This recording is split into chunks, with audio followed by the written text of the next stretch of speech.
The New Zealand property market has been continuously declining over the past year. Some people have openly stated that New Zealand's property market is on the verge of collapse. But is it really collapsing? Looking back at New Zealand's property market, there are indeed many cities where property prices have sharply dropped from their peak.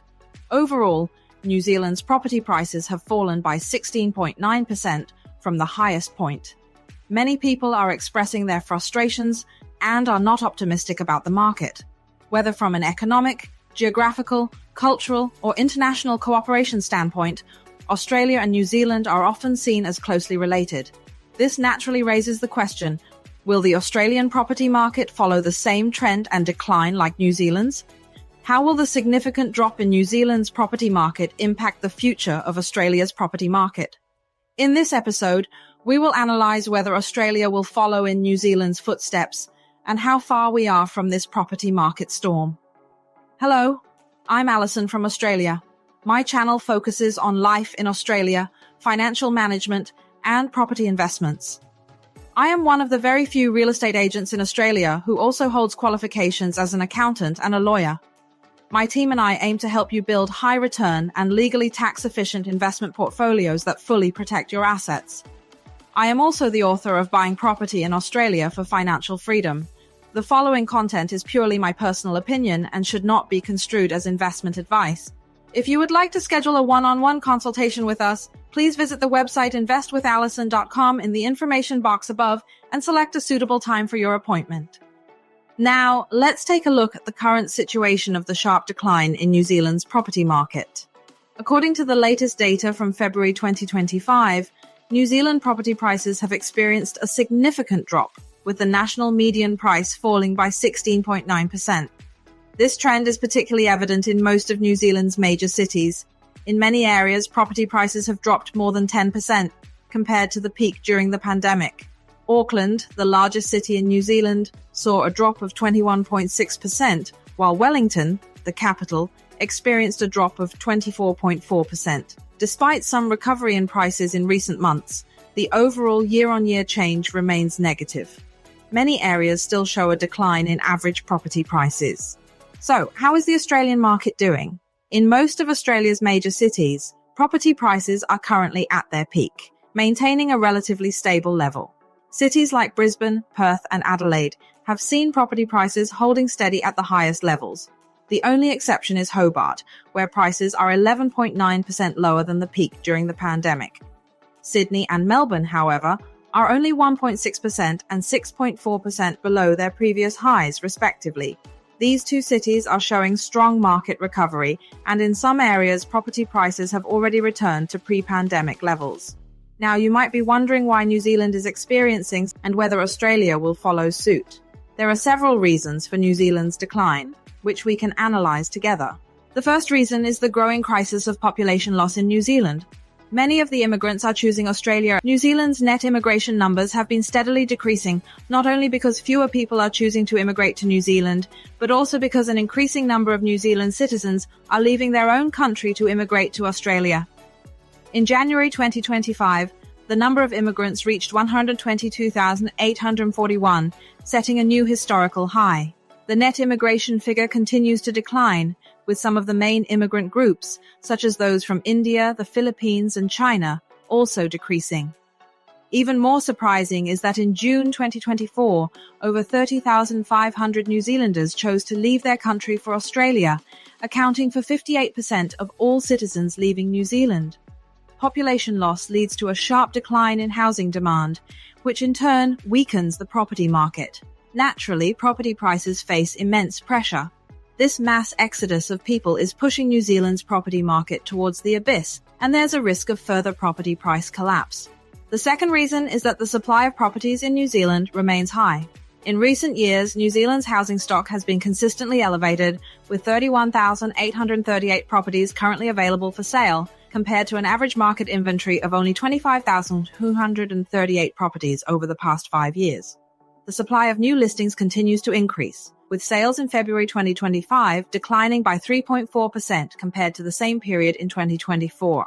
In areas such as Canterbury, Wellington, Otago and Gisborne, the number of properties for sale has significantly increased, creating a situation of oversupply. This excess supply further dampens the upward momentum of the market. Since there are so many properties available for sale, house prices naturally face downward pressure.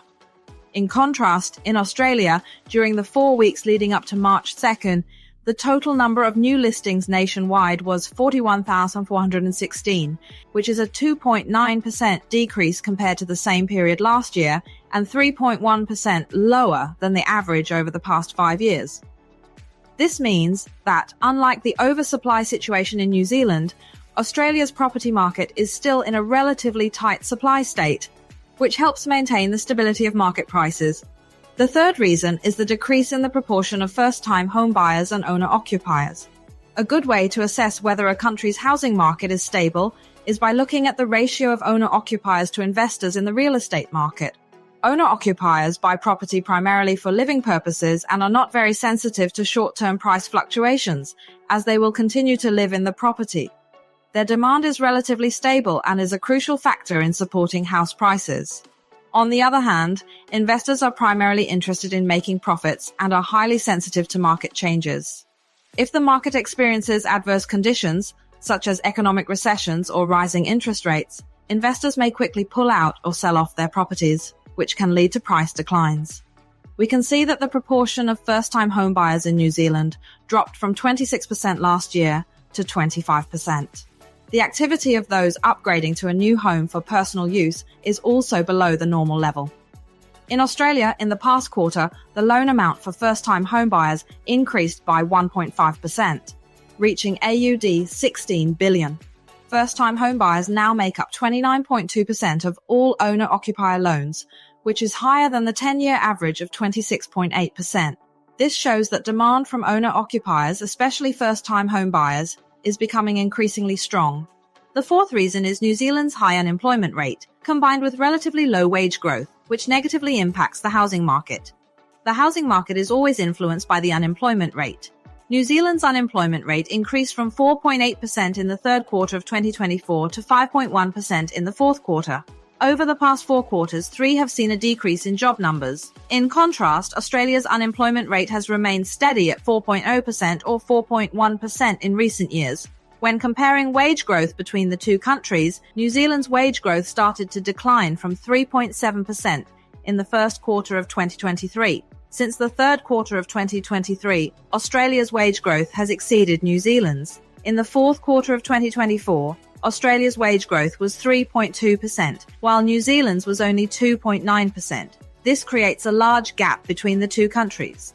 Higher unemployment, job losses, and low wage growth will weaken the housing demand in New Zealand, as unstable income makes it harder for people to secure loans. Potential buyers may also delay their home buying plans due to uncertain economic prospects. The rental market is also impacted. New Zealand's rental rate growth is below 2%, while Australia's rental rate growth is 4.1%. Due to less favourable rental rates, investor interest in the property market is directly reduced. Consequently, New Zealand's market has more properties for sale, increasing the supply in the market. To summarise, will the Australian housing market follow in the footsteps of New Zealand's? My conclusion is no. Although Australia's housing market faces its own challenges, it is overall stronger and more stable than New Zealand's. Ultimately, this is because Australia is still facing a persistent supply-demand imbalance, which helps maintain market stability and provides potential for a rebound. First, the speed of construction in Australia is far lower than the demand. According to the Financial Review, the national housing construction target for the next 5 years is 1.2 million homes. However, predictions for this year suggest that the actual number will fall short by 400,000 units. This gap demonstrates the immense supply pressure facing Australia's residential market. As we all know, Australia's population is growing rapidly. According to the latest data from the Australian Bureau of Statistics, the national population growth rate is as high as 1.8%. In Western Australia, which has strong affordability, the population growth rate is as high as 2.5%. Whether in major cities or remote areas, the growth in housing demand far exceeds current construction capacity. This continuous supply-demand imbalance will continue to support the stable development of the Australian property market. Even if there are short-term fluctuations, in the long run, the issue of supply shortages will continue to drive property prices upward in Australia. In addition, the Australian government is highly sensitive to a decline in property prices, so the risk of a property market recession is low. For example, when there is a slight decline in the property market, the Australian government quickly introduces policies to stabilise the market and prevent further decline. For instance, the Reserve Bank of Australia reduced interest rates last month to stimulate economic growth and ease property market pressure.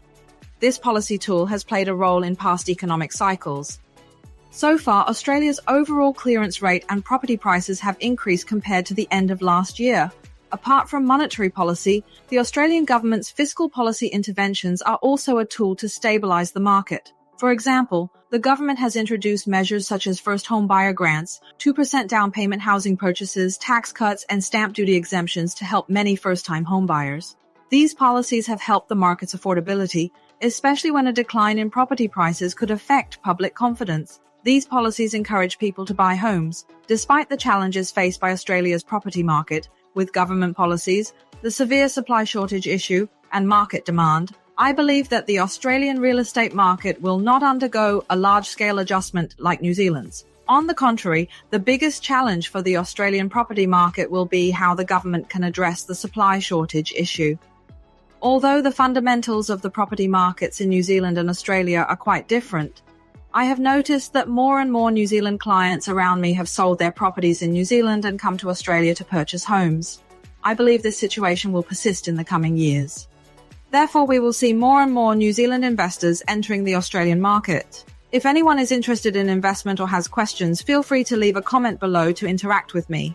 If you'd like to schedule a one-on-one consultation with me, feel free to WhatsApp or email me, or you can visit my website investwithalison.com to book a time to talk with me. Thank you very much for your time. See you next time. Bye-bye.